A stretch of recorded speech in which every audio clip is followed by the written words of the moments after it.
Hey folks, how are you? And there's something that hasn't been talked about a great deal in terms of what's going on with Argentine football.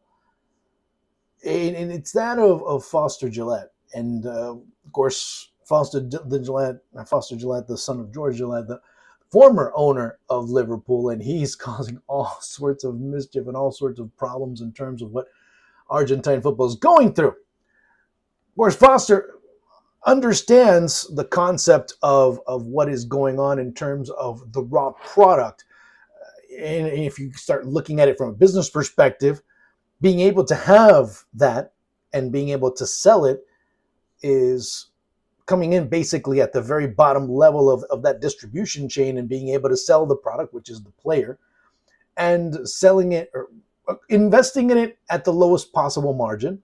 And I'm not talking about in a negative sense. I'm just saying, hey, you don't need the number isn't as high. The investment is still valid. You get them at the first stages, and then you sell them off. You sell them to Europe. You sell them to the highest bidder, if you will. And then you earn a profit off of it. Sounds great. Problem is that Foster Gillett has seemed to have a lot of problems in terms of his money, because he's bought a couple of players. I'll give you two primary examples. Rodrigo Villagra of River Plate, he was able to acquire, not buy, because he hasn't paid for him. Right now, Rodrigo Villagra finds himself in a very compromising position because he's owned by Foster Gillett, or Foster Gillett owns his player pass, and he's looking to sell him either to Brazil, to Europe, MLS, wherever he ends up going. The thing is that when you don't pay, they don't release the pass. And now you have a player that just a couple of months ago was playing and training at River Plate, can't do so because, that's the big thing, because, well, Foster Gillett hasn't paid. Foster Gillett owes over $30 million now to Argentine clubs. Another example, Valentin Gomez, who ends up going to Udinese, goes and is training in a piazza over in Udine right now. He can't train. He doesn't have the clearance to train with Udinese. He can't train at the club, so he's training at a park, just like Rodrigo Villagra is right now. Valentin Gomez's situation is worse if you look at it from this perspective. I'll add this as well. Valentin Gomez was being looked at by Lionel Scaloni to go, and of course, Argentina going into these World Cup qualifying matches in the month of March has a lot of players out, especially in defense. Scaloni is looking to give youngsters opportunities. Well, Valentin Gomez was the best defender in Argentine football just last semester. He led Vélez. He helped lead Vélez to their first league title in over 11 years. Valid. Now, at the same time, Lionel Scaloni can't go back on his policy of if you play, you're in. He can't go and make an exception to Valentin Gomez. He's not playing. He's not even practicing for all intents and purposes with his team. So it makes it much more difficult to truly find a way out. And all of that is because Foster Gillett. Now, Foster Gillett is not only looking at Argentina, he's looking at Uruguay because he's looking at Rampla Jr., and also he's had some issues there as well. Again, this is the problem when you start bringing in certain people and you think that they're the saviors, they're the ones that come in, because there was a lot of grandiose talk about Foster Gillett coming in and investing in Estudiantes over $150 million. A lot of it is going to be structure. A lot of it's going to be infrastructure. A lot of it is going to be player passes. Now, the only one that ended up getting bailed out of that was Boca. When they sell Cristian Medina over to Estudiantes, they sell him. They got their money. Now, there was some problems there as well because, of course, a third party can't put money in on a free transfer or on a rescission of a clause. I can't come in and pay for somebody's rescission clause. The player has to pay through for it.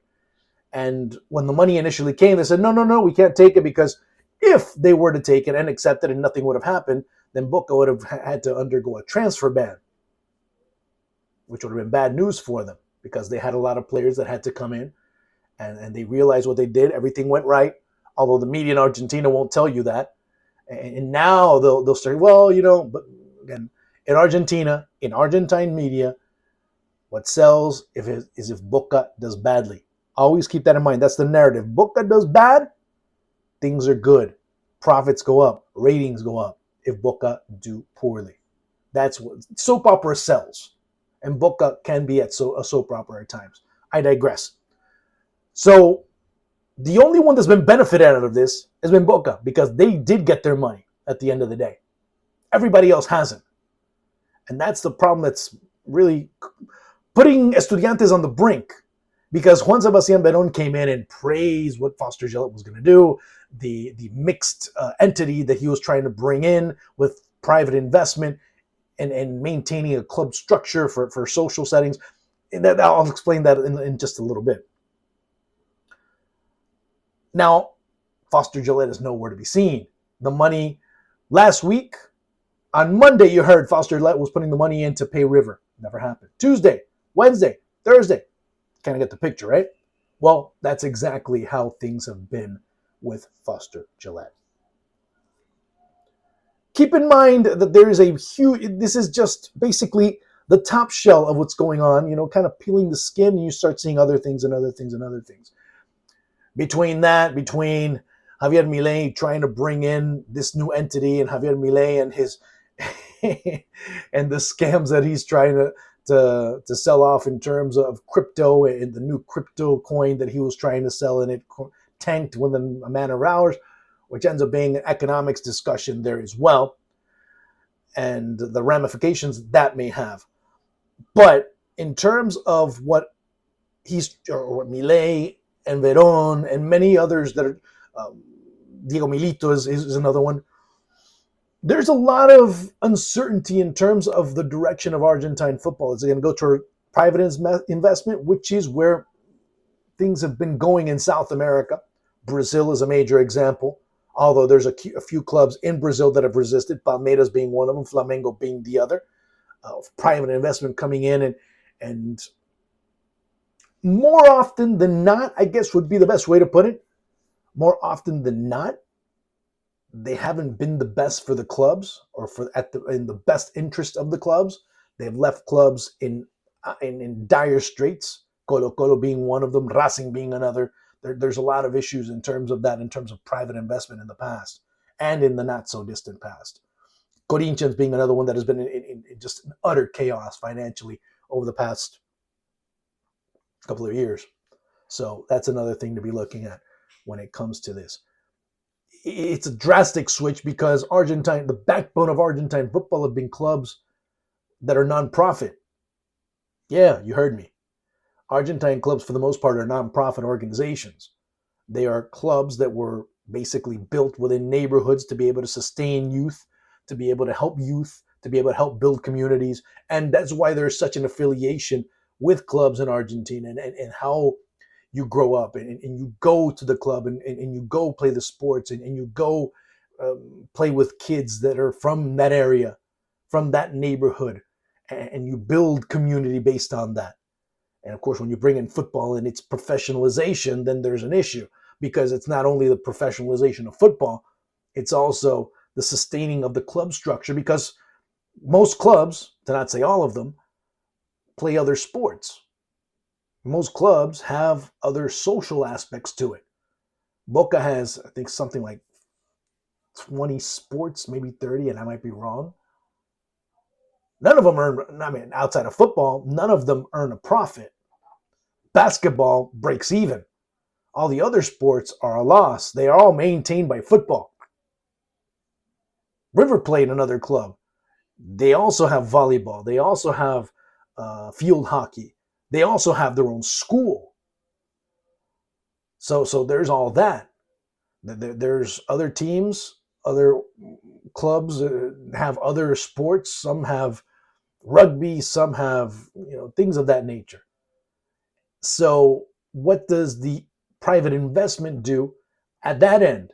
At the same time, what does the club do in terms to maintain its influence with people that pay their monthly dues to be able to use the club, and the influence that they have if a private investor comes in and they don't give three shits about what the club members needs or wants?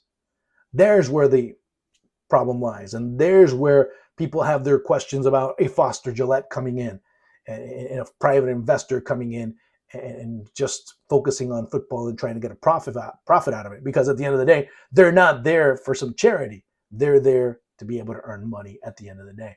So it's interesting how things start to unveil, how things start to work out. And going back to Estudiantes, the inner conflicts that are becoming quite prevalent. You see Juan Sebastian Beron, Marcos Angeletti, both now going at it. Marcos Angeletti, sporting director of Estudiantes, now going at it because of Foster Gillett. And if Angeletti ends up leaving, then Eduardo Dominguez leaves because Angeletti is the one that brought him in originally. And then Veron basically on the outside looking and seeing what happens, although he also focuses on something else, which is Miami FC. Yeah, he's a part owner of Miami FC and the project that Miami FC are looking to do in order to build a complex all the way down all the way down in South Florida, South Day to be more exact, and that project that's ongoing over there. So business of football ends up being quite vital. Business of football ends up being controversial. Let me know what you think. Talk to you later. Ciao.